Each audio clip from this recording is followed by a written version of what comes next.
కొద్ది నెలల క్రితం కర్ణాటకలో బంగారం స్మగ్లింగ్ కేసులో హీరోయిన్ రన్యారావు పట్టుబడిన సంగతి తెలిసింది. ఆ సమయంలో అధికారులు ఆమెను కస్టడీకి తీసుకుని విచారణ జరిపారు. ఇప్పుడు తాజా సమాచారం ప్రకారం డైరెక్టరేట్ ఆఫ్ రెవెన్యూ ఇంటెలిజెన్స్ ఆమెపై 102 కోట్ల భారీ జరిమానా విధించింది. అంతేకాదు హోటలియర్ తరుణ్ కొండరాజుపై 63 కోట్లు, జ్యువెలరీ సాహిల్ సాకార్య జైన్ మరియు భరత్ కుమార్ జైన్లపై తలా 56 కోట్లు జరిమానా విధించారు.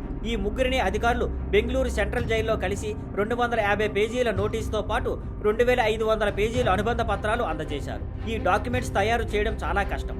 ఈ రోజు మొత్తం 11,000 పేజీల డాక్యుమెంట్స్ను నిందితులకు అందజేశాం అని డిఆర్ఐ వర్గాలు వెల్లడించాయి. విచారణలో తెలిసిన వివరాల ప్రకారం ఈ ఏడాది మార్చి 3న దుబాయ్ నుంచి బెంగళూరులోని కెంపేగౌడ ఇంటర్నేషనల్ ఎయిర్పోర్టుకు వచ్చిన రన్యారావు వద్ద 14.8 కేజీల బంగారం పట్టుబడింది. దాంతో ఆమెను conservation of foreign exchange and ప్రొవేషన్ of smuggling activities act కింద 1 సంవత్సరం జైలు శిక్షకు పంపించారు.